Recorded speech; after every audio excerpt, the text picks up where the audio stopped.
अध्याय 1 भूला हुआ संदेश। इसकी शुरुआत काफी सहजता से हुई।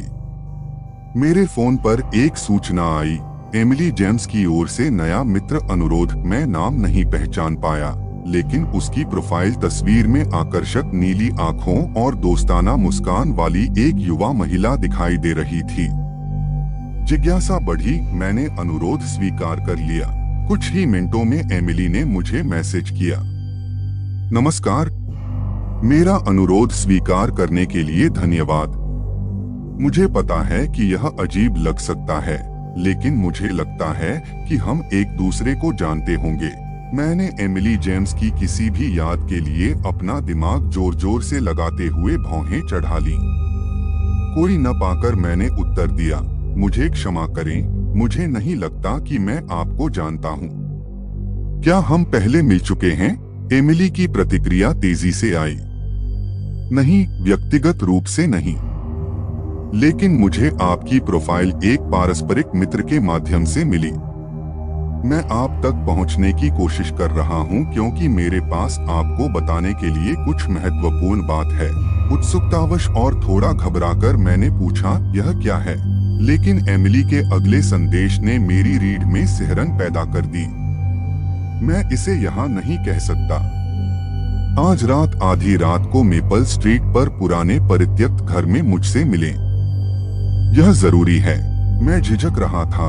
मेरा तर्कसंगत दिमाग मुझसे इस विचित्र अनुरोध को अनदेखा करने का आग्रह कर रहा था, लेकिन जिज्ञासा मुझ पर हावी हो गई। इसके अलावा किसी परित्यक्त घर में किसी अजनबी से मिलने से क्या नुकसान हो सकता है? अध्याय 2 आधी रात की मुलाकात। जैसे ही घड़ी में आधी रात हुई, मैंने खुद को मेपल स्ट्रीट पर परित्यक्त घर की उभरती हुई छाया के सामने खड़ा पाया। चंद्रमा ने अपने जीर्ण मुखौटे पर भयानक छाया डाली और रात की हवा में एक अशुभ शांति छा गई। मैं दहलीज पर झिझक रहा था, मेरा दिल मेरे सीने में धड़क रहा था।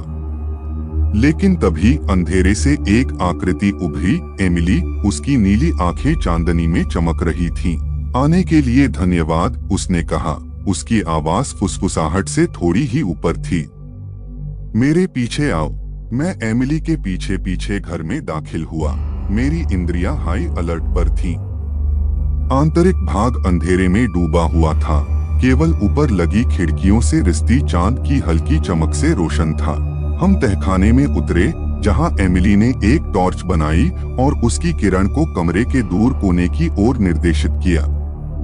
वहां धूल और मकड़ी के जाले के बीच लकड़ी का एक पुराना संदूक पड़ा था। एमिली संदूक के पास पहुंची और उसे खोलने से पहले एक पल के लिए झिझकी।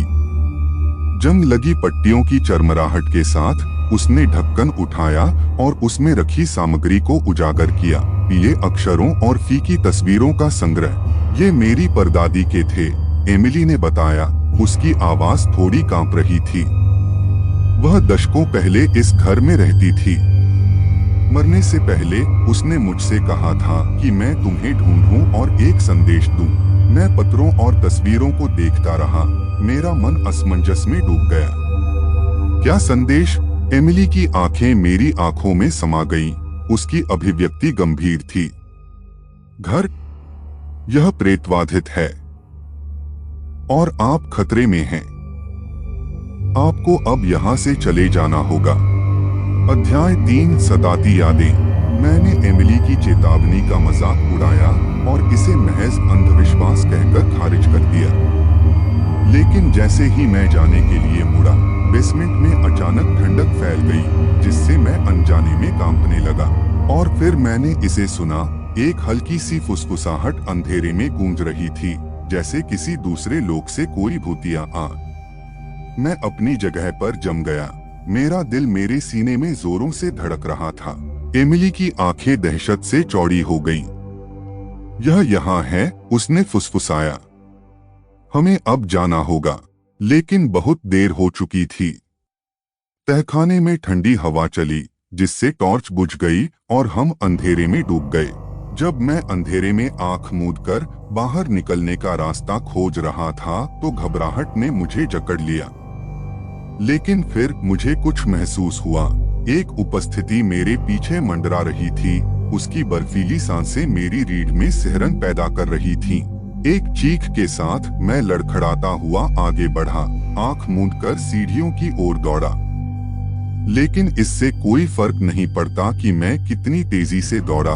अंधेरा अंतहीन रूप से खिंचता हुआ एक दुःस्वप्न की तरह घूमता और घूमता हुआ प्रतीत होता था, और फिर जैसे अचानक ही शुरू हुआ था, अंधेरा छंट गया।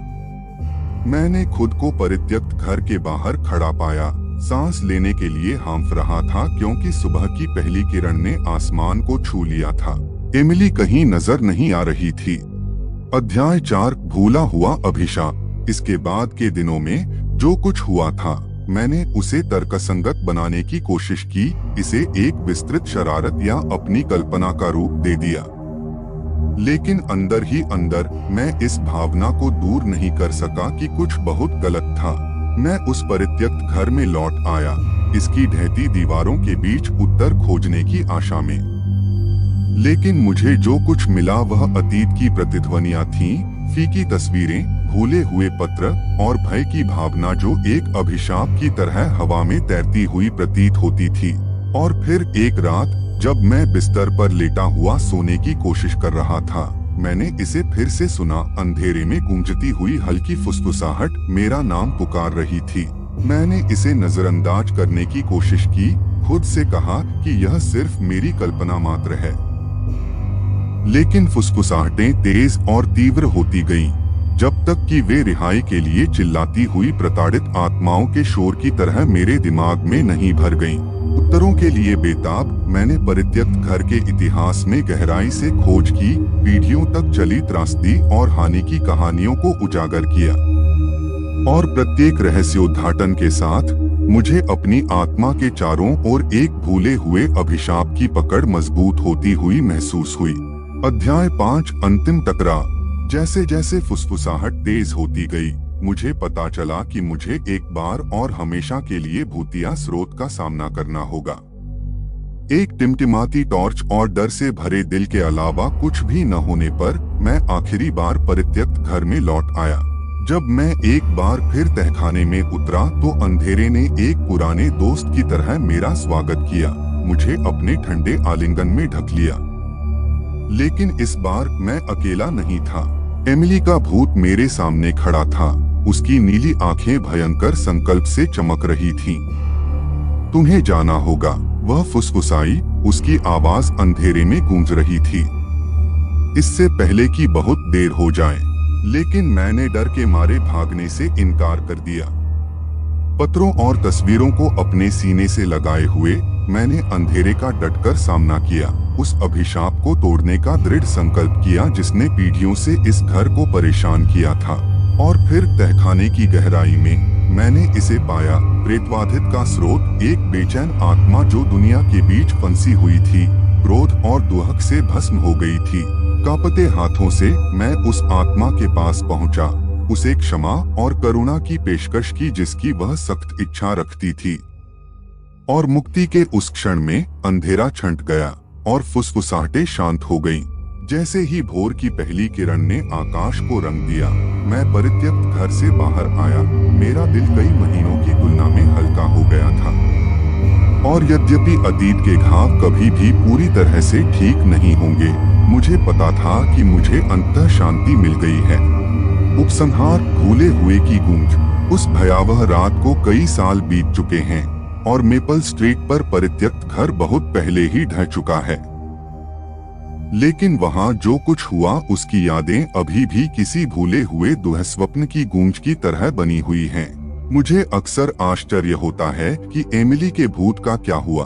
क्या उसे वह शांति मिली जिसकी वह इतनी बेसब्री से तलाश कर रही थी? लेकिन गहराई से मैं जानता हूं कि कुछ रहस्यों को अनसुलझा छोड़ देना बेहतर है, कुछ रहस्यों को अतीत की छाया में दफन कर देना बेहतर है।